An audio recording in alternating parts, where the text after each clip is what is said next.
అలాగే మరో వివాదంలో ఐటీ దిగ్గజం ఇన్ఫోసిస్ 400 మంది ట్రైనీ ఉద్యోగుల తొలగింపట కార్మిక సంఘాల ఆందోళన ప్రధాన కార్యాలయానికి ఫిర్యాదట. ఐటీ దిగ్గజం ఇన్ఫోసిస్ ఇటీవల మరో వార్తలు నిలిచింది. ఈ కంపెనీకి చెందిన మైసూర్ క్యాంపస్లో దాదాపు 400 మంది ట్రైనీ ఉద్యోగులను విధుల నుంచి తొలగించడం తీవ్ర వివాదాస్పదం అవుతుంది. ఇక్కడ ఏంటంటే ఇన్ఫోసిస్ ఏదైతుందో ఇదే కాకుండా సాఫ్ట్వేర్ జాబ్స్ అని ఉంటాయి హైదరాబాద్లో. మీకు సాఫ్ట్వేర్ అందరూ ఉంటాయి, కాకపోతే హైదరాబాద్లో ఏం చేస్తారా అంటే బ్యాక్డోర్ జాబ్స్ అంటారు.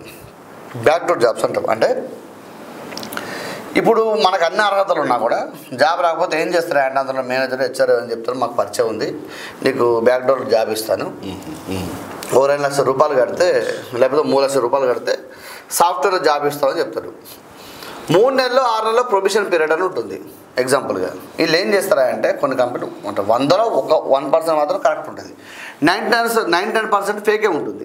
అయితే ఇక్కడ ఏం చేస్తారా అంటే ఒక 2 లక్షల రూపాయలు 3 లక్షల రూపాయలు తీసుకొని ఏం చేస్తారా అంటే పూర్తిగా వాళ్ళు తీసుకుపోయి నీకు జాబ్ పెడతారు. నీకు ఎంత ప్యాకేజ్ చెప్తారు, నీకు ఒక 3 లక్షలు 4 లక్షల ప్యాకేజ్ ఉంటుంది అని చెప్పి తీసుకుపోతారు. పోయిన తర్వాత మన సంవత్సరం జీతం పోతుందని మనం అనుకుంటాం. అక్కడ ఏం జరుగుతుంది, 3 నెలలు అయినాక 6 నెలలు అయినాక వాళ్ళు వచ్చి కంపెనీ తీసేయడము, 100 మందిని రిక్రూట్ చేసుకుంటారు. వాళ్ళు 100 మందిని తీసుకున్న తర్వాత తీసేయడము, లేకపోతే వాళ్ళని జాబులను తీసేయడము, కంపెనీ తీసేయడమో లేకపోతే వాళ్ళ జాబులను తీసేస్తారు. అప్పుడు ఎగ్జాంపుల్గా మీరు ఒక 3 లక్షల రూపాయలు కట్టినాక ఒక 3 నెలలు మీ జీతం ఇచ్చి లేకపోతే 6 నెలలు జీతం ఇచ్చిన ఎంత అవుద్ది, 30,000తోని 1,00,000 రూపాయలు 1,80,000 అయింది, 2 లక్షల రూపాయలు అయింది. మీరు కట్టినంత 3 లక్షలు, 1,00,000 రూపాయలు మిగిలినట్టేనా? అట్లా ఒక 100 మంది దగ్గర అయినా కూడా 1 కోటి రూపాయలు అయితే లాభమే కదా. ఆ తర్వాత మళ్ళీ ఇంకో దగ్గర దుకాణం తెరుస్తారు వాళ్ళు. ఇట్లా ఇవన్నీ కూడా నడుస్తూ ఉన్నాయి. కాబట్టి దయచేసి ఈ బ్యాక్ డోర్ అనో లేకపోతే ఇంకోటనో మీరు దయచేసి ఆ జాబ్ పెట్టిస్తామని ఈ జాబ్ పెట్టిస్తామని చెప్తే మీరు నమ్మి మోసపోవద్దని చెప్పి మా ఛానల్ ద్వారా మీకు విజ్ఞప్తి చేస్తూ ఉన్నాం. ఇదంతా కూడా దందా అదే నడుస్తూ ఉంది.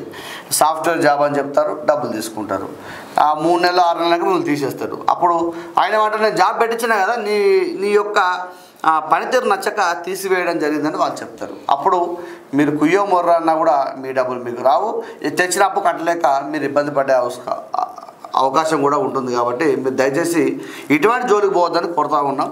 ఇక్కడ కూడా అంటే ఆ విషయం కాకపోయినా కూడా ఇక్కడ ఏంటంటే ఇక్కడ 400 మంది మైసూర్ క్యాంపస్లో దాదాపు 400 మంది ట్రైన్ ఉద్యోగులనట విధుల నుంచి తొలగించారట. కార్మిక యూనియన్లు కూడా తీవ్ర ఆందోళన వ్యక్తం చేసినారు. ప్రధానమంత్రి కార్యాలయానికి కూడా ఒక నివేదిక రావడం జరిగింది.